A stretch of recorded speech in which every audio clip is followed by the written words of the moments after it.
안녕하세요.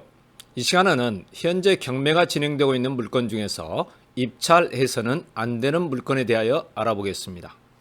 경매 시장에서 보면은 많은 사람들이 분석을 제대로 하지 않고 경매에 참여하여 1등으로 낙찰을 받았지만은 잘못된 판단으로 경락 잔금을 지급하지 않아 입찰 보증금을 몰치당하는 것을 자주 볼 수가 있습니다. 그래서 오늘은 이런 물건들을 중심으로 이야기하도록 하겠습니다. 자, 필자는 경매와 관련한 다수 책자를 집필하였으며 최근 만화로 배우는 부동산 등기 책자까지 완료되어 경매 관련 만화 시리즈가 완물이 되었습니다. 각 서점가에도 배포되어 있으므로 참고하시길 바랍니다. 필자는 현재 의정부에서 세영 경매 학원을 운영하면서 강의를 하고 있습니다. 자, 먼저 인천지방법원 부천지원 2018 타경 7516호 물건입니다. 이 경매 물건은 현재 최초 법사 가격의 6%까지 하락이 된 물건입니다. 참고로 아래에서 보여드리는 내용은 지지옥션 경매 사이트에서 발췌한 내용임을 알려드립니다. 자, 이제 이와 관련한 내용을 보기로 하겠습니다. 먼저 경매 사이트를 보니까 임차인 항유민 씨가 있는데 말소 기준 권리인 2018년 7월 9일 클린오션의 근저당권보다 선순위 전입자이다. 많은 사람들이 이 물건이 2억 3,200만 원에서 6%인 1,337만 4천 원으로 하락이 되니까 관심을 갖고 있습니다. 그러나 이 물건은 절대로 경매에 참여하면 안 되는 물건으로 왜 그런지 그 이유를 살펴보겠습니다. 자, 물건 분석을 위하여 필자가 항상 분석하는 방법으로 표시를 해보겠습니다. 분석 결과 임차인 항유민 씨는 2018년 5월 21일 보증금 2억 3,500만 원에 전입을 하였습니다. 그러므로 배당 요구를 했다면 말소 기준 권리인 2018년 7월 9일 클린오션보다 선순위로 배당을 받습니다.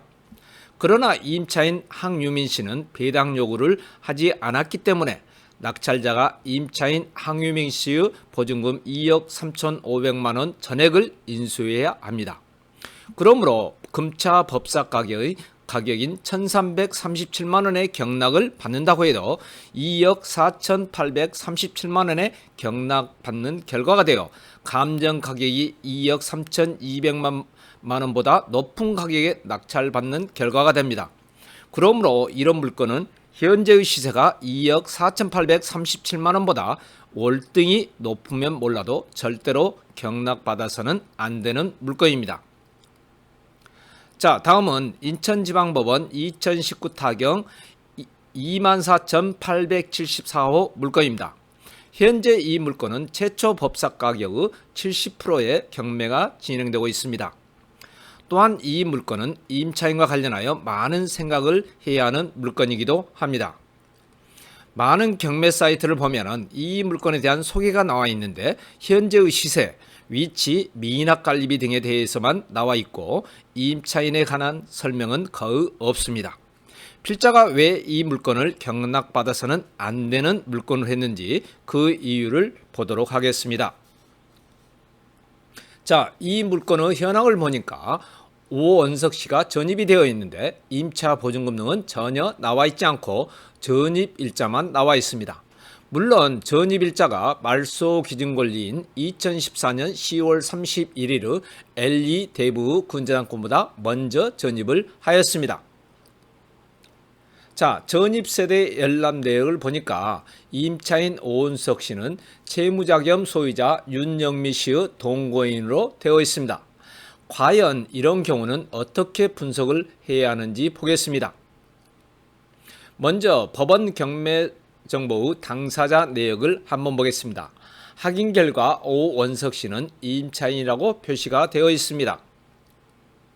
또한 법원 경매 정보의 현황 조사서를 보면은 폐문 부재로 이해관계인을 만날 수 없어 상세한 점유 및 임대차 관계는 알 수 없다고 나와 있고 소유자 가족의 전입세는 조사되지 않는다고 나와 있습니다. 그러나 아래의 임대차 관계 조사서를 보면 점인 또는 임차인인 오은석 씨가 있으나 전입일자만 조사되고 보증금 등에 대해서는 전혀 조사 내용이 없습니다. 이런 경우 경매에 참여하는 사람의 입장에서는 혼란에 빠지게 됩니다. 그러면 이와 같은 내용을 참조할 수 있는 대법원 판례를 하나 보겠습니다. 참고로 필자는 2015년도에 매일경제신문사에서 부동산 경매 대법원 판례집이라는 책자를 출판한 바 있습니다. 이 책자는 1963년부터 2014년까지의 대법원 판례 중에서 경매와 관련한 중요한 판례를 엮은 책입니다. 우리가 경매 공부를 하면서 가장 중요하게 생각해야 하는 것이 대법원 판례입니다.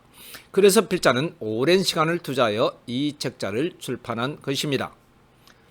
자, 대법원 1988년 6월 14일 선고 87다카 3093-3094 판결입니다.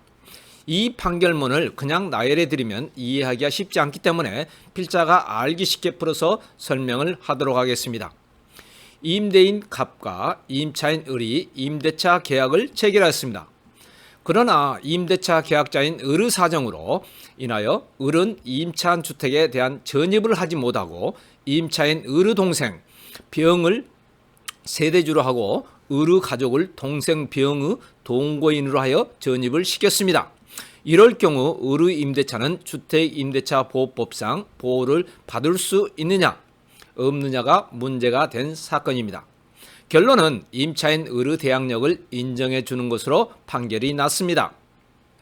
필자는 제40회 방송에서 부모가 임대차 계약을 하고 자녀가 거주할 경우 대항력에 대하여 말씀드렸습니다. 잘 생각이 나지 않는다면 다시 들어보시길 바랍니다. 이렇게 부모가 임대차 계약을 하고 자녀가 거주할 경우 실거주자 자녀가 주민등록을 이전을 해야 주택임대차보호법상의 보호를 받을 수 있다고 말씀을 드렸습니다. 또한 이와 관련한 대법원 판례로 2001년 1월 19일 선고 2000다 55,645 판결을 말씀드렸습니다. 즉 간접 점유자인 임대차 계약자가 아닌 직접 점유자가 점유를 해야 대항력을 가진다는 내용의 판례입니다. 물론 오늘 방송하는 이 물건과 관련한 판례에 대하여 반대의 의견을 갖는 학자들도 있습니다. 즉 전입세대주도 아니고 타인의 동거인으로서의 주민등록도 충분한다고 한다면 잠재적 이해관계인으로서는 임차인으로서의 점유를 확인할 길이 없고 이런 경우 전입세대 열람을 통해서도 임차인으로서의 점유를 확인할 수 없다는 내용입니다. 그러나 이런 학자들의 견해도 있지만은 현재는 대법원 판례가 이러니 어쩔 수가 없습니다. 그러므로 이 물건은 임차인 오은석 씨에 대한 분석이 완전히 되기 전에는 입찰에 참여하지 않는 것이 좋겠습니다. 물론 어떤 분들은 위험 속에 돈이 있다는 말씀을 하시는데 입찰 보증금이 2,758만 원이나 되는데 이런 위험은 감수하지 않는 것이 좋을 듯합니다. 필자는 강의 시 항상 이런 말씀을 드리곤 합니다. 돈이 없지 좋은 물건이 없는 것이 아니라고 참고하시길 바랍니다. 자, 이제 방송을 마치기 전에 여러분들이 방송을 원하시는 내용이나 주제 또는 사건 번호를 올려주시면 가능하면 방송을 해드리겠고 이렇게 올리기 전에 구독과 좋아요를 꾹 눌러주시길 바랍니다. 또한 필자가 강의하고 있는 의정부 세영경매학원에 들리실 기회가 된다면 실제 강의를 한번 들어보시는 것도 환영합니다. 자, 이상으로 마치겠습니다. 감사합니다.